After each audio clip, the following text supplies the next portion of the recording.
Dear friends, on behalf of Asian Study Group, I welcome you all at this long-awaited program.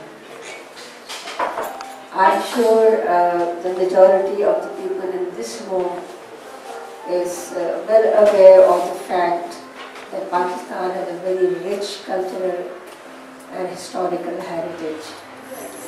But I also realize that beyond this room, as a matter of fact, it's very unfortunate that at the national and international level, very little is known about the diverse cultural and historical heritage of Pakistan. It is because very few efforts have been made to properly document this vast cultural heritage of the country.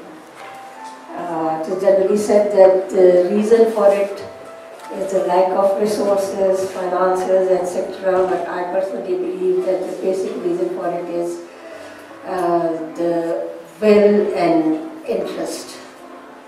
And so has been proved by our two distinguished guests today, who have authored the remarkable work entitled as Churches of Pakistan. So I think they really need, they deserve a big hand for these outstanding efforts. So please. Very honestly, I believe that Christians are not a minority in Pakistan.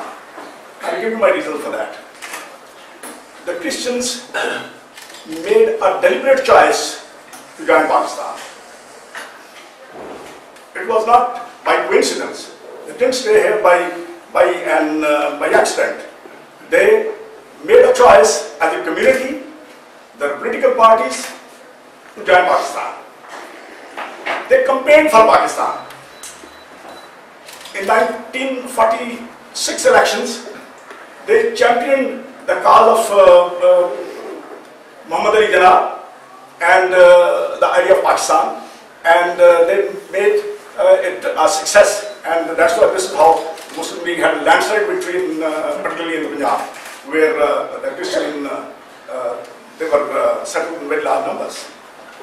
Then very interestingly, when the resolution of Pakistan was moved in the Punjab Assembly, except for the British members, the Christian members voted for Pakistan. Not only that, the Speaker of the Assembly, Mr. Singha, he personally cast a vote, and our Christian brothers normally say that we cast the casting vote, ours was the casting vote.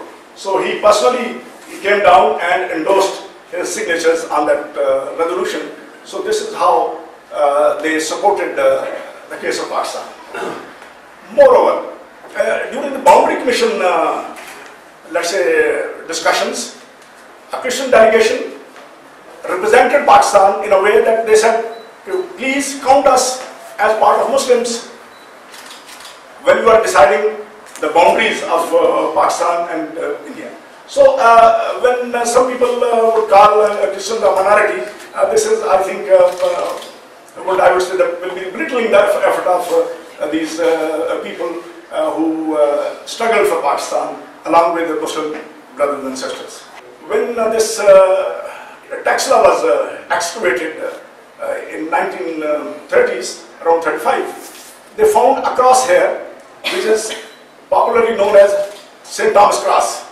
So this cross was presented to the Christian community, and it is still preserved in the Cathedral of Lahore. I've personally seen it, it is displayed, and its image is there in the book as well. So that means this is not a story, this is not a fiction, this is very much a fact. That there is a historical evidence that Christians were here.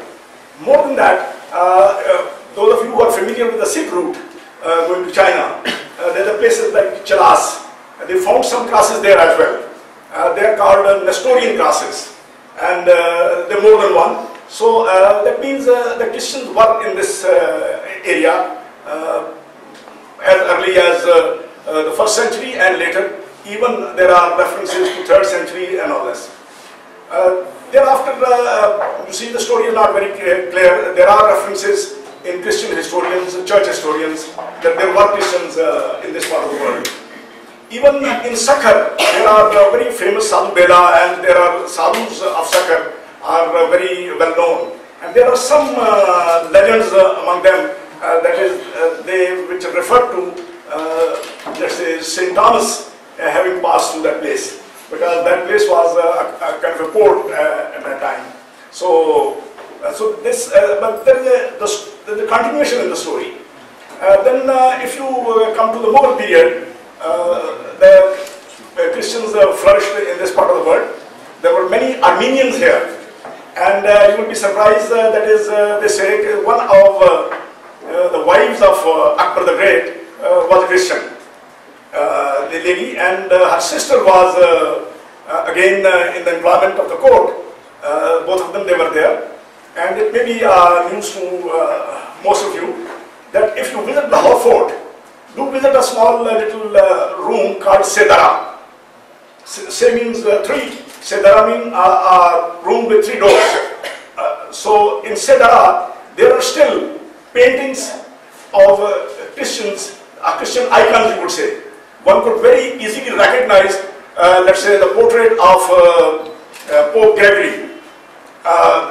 And there are other paintings also, they're still there. And that was the bedroom of Jahangir. So Jahangir was so keen in the paintings, European paintings. They say that he invited, he asked, requested the priests who came to him, please show me the artworks from Europe. And they were brought here and they were replicated. And they were reproduced. So normally, a question which we are asked as a team, that is, what was the motivation? So I'll share with you the motivation, the catalyst, to be very honest. Although we were, all three of us, myself, Syed, Javaid, Kazi, and my friend Shah, we are from the same college. Okay, we are from Gordon College, Rawalpindi. We are Gordonians. So that is one bond which has brought us together. And actually, our publisher, Mr. Shah, he was abroad. So when he came back, he narrated a very interesting incident. He says, I was sitting at some place, somebody asked me, do you have churches in Pakistan? He said, I was wonderstruck. He said, yes, we have beautiful churches in Pakistan. Probably people thought that is there is nothing of that sort. So that was actually the catalyst. So I said, if that is that kind of ignorance about our such a beautiful, wonderful heritage, then I think we must do something.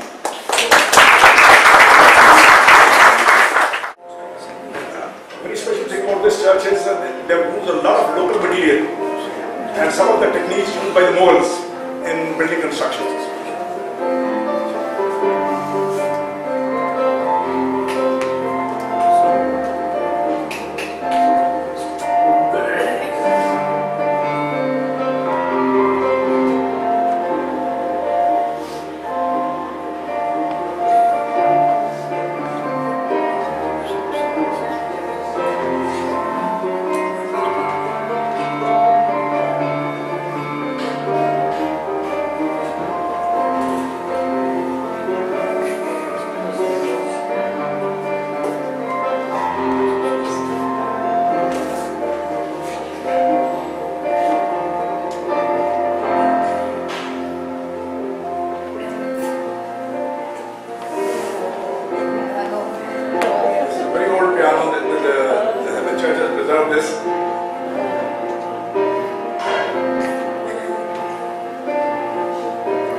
This is the church on the title, it's in Nathagiri.